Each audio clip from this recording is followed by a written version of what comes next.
changing the businesses of some of our customers because they can enable their users to do various things without having to re-enter details or maybe to bring the same account across different countries or whatever the case might be. So anyway, it's been a long journey.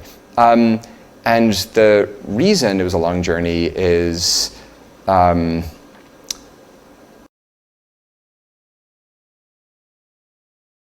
I guess because it's not that useful to just define these APIs in isolation. If we just wanted to define them in isolation, that's a pretty easy thing to do.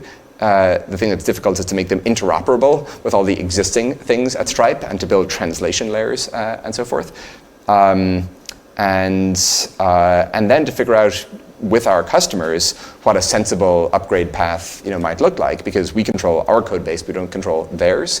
And so it's maybe I don't want to exaggerate it, but in certain respects at least, it feels a bit more like an instruction set migration for a chip architecture or something where the instruction set by itself is easy, but it's all the kind of coexistence questions that become hard. But anyway, it started to ship this year and we're excited about it. I mean, I guess your question was maybe what lessons we've learned from it, and maybe do you think there's anything bigger to draw out of that on either projects that are rewrites or thinking about these kind of decades-long abstractions and how to do that well?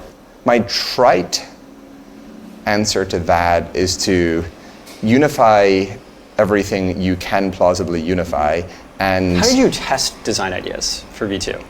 Well, the people designing it, I'll give you one other lesson and then I'll answer that question. So, and then just the other lesson, which is maybe a bit tongue-in-cheek. And also, is there some chief API designer who's kind of the mastermind of it? And it's one person, it's not some sort of working group? There is a working group, there are working groups, but there is also a singular person who understands and is more than anyone else responsible for the whole. And I think that's necessary. My other kind of trite exhortation would be to make anything that plausibly could be an N by M relationship to support that, because if you only support 1 to N or N to 1 or whatever, you'll and even if it's non-obvious how it could possibly be N to M, just inevitably you'll end up needing that, and you'll think, well, you could never have a company that's owned by 2 different companies or something, but